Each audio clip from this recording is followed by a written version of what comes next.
This film is so beautifully shot, it's wonderful, it really is. And I have to ask, I mean, what was it about the story that why you really wanted to tell it on screen?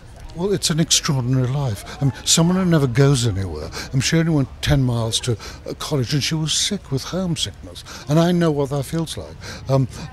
But it's her inner struggle that I think is most important. Not only did this inner struggle produce great poetry, constant worrying, is there a God, and if we have a soul, if there's no God, what do we do? And she never actually comes down either way. It's always ambiguous.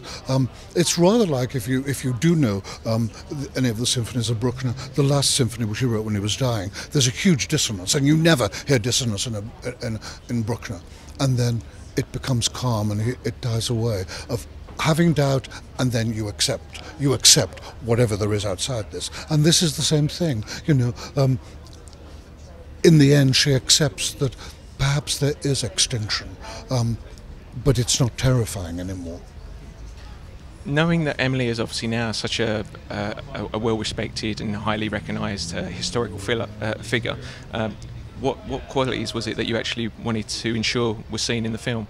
Well, it's like all dramas, it's about family. All the Greek plays are about family, really. And when I was growing up, I was the youngest of 10, 7 surviving, and I felt the same. I didn't want my family ever to change. I wanted it to be like it was in St. Louis. Well, unfortunately, life's not like that, and I think she wanted that. But families disintegrate, people die, they go away, and that's very hard to deal with. But it makes her at times bitter, and at other times thinking, well, does it really matter?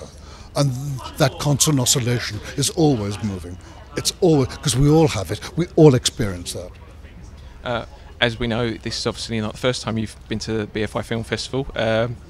So how does it feel to actually be welcomed back again? Well, it's frightening, because what if they don't like it and they boo? I'm very nervous about it. I'm very nervous about it.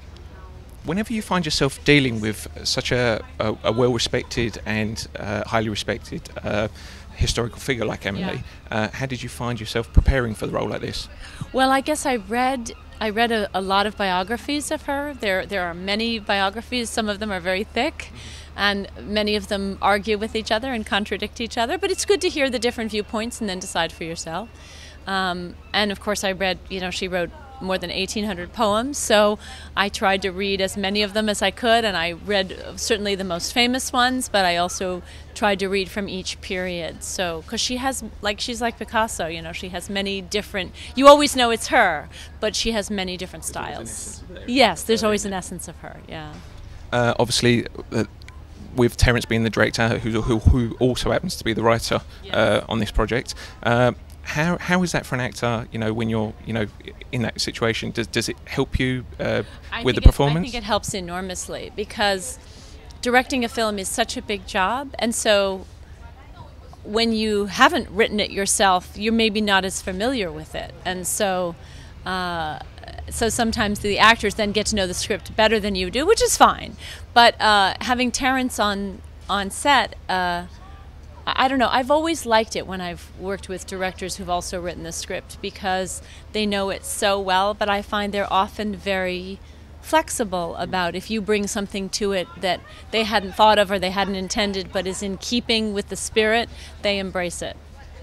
And being the fact that Emily is obviously an American figure, how do you think audiences from the British public will interpret the story?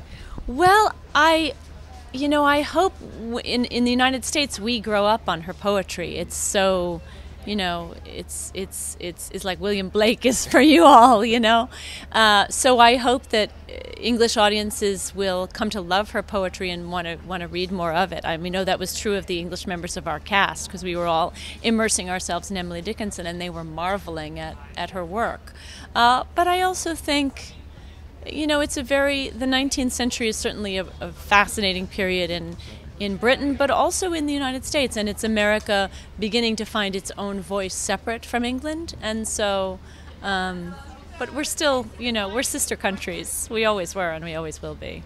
Can you tell us a little bit about the part of the film that you're in and how you become involved? Right, well, I'm playing a character called Miss Vryling Buffum, which the character says of herself sounds like an anagram. So I was very relieved I didn't have to say it. Other people had to say it to me. But she's a gift of a part.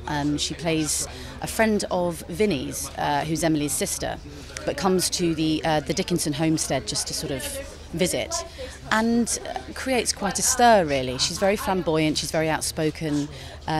Terence Davies wrote some amazingly sparkling dialogue for my character to say, so she sort of comes in and maybe opens Emily's eyes to social matters and things like that. And what I love about the character is that she has so much to talk about with Emily that isn't just sort of frivolous. She talks about education, religion, war, lots of heavy subjects, but with such sort of artful dexterity, thanks to how Terence has written it. So it's just a joy, and yeah, there's pathos in there as well because of Emily's story and how tragic that is. But I like to think that my character brings some sort of levity and flamboyance to the film. So really your character is the connection to the outside world for Emily, because I know she was such a recluse towards her late years of life. In a way, yes. I mean, it seems in the film that a lot of characters sort of pass through her life in that way. And so her world, the homestead where she lives, becomes a sort of microcosm for everything. She seems to feel everything in such she's so sensitive to it all. And so, yeah, my character does bring a sort of a whiff of socialite-ness to the proceedings. But it's... I think what was so lovely about it is they form a friendship so quickly, based on, you know, not just what you might imagine, you know, women with fans and corsets talking about. They're actually talking about proper world issues, which was a real thrill for me. Was there any particular preparation that you had to do for the role itself, or was it literally just what Terence had wrote that you obviously went by and used? Well, what I learnt from reading the script is it's all Terence is so meticulous and so knows exactly what he wants by the time it comes to filming it, that there was no real deviation from that once we started filming. I was given a reference, which was, because it's 19th century America, Terence asked me to look at Olivia de Havilland in The Heiress, which was a pleasure. Such a super film, but that sort of particular cadence, that way of speaking, was very useful, as well as, you know, seeing how they carry themselves, the social nuances of the time and mannerisms. That was very, very useful. But apart from that, you know, it was all there when you open the script, really.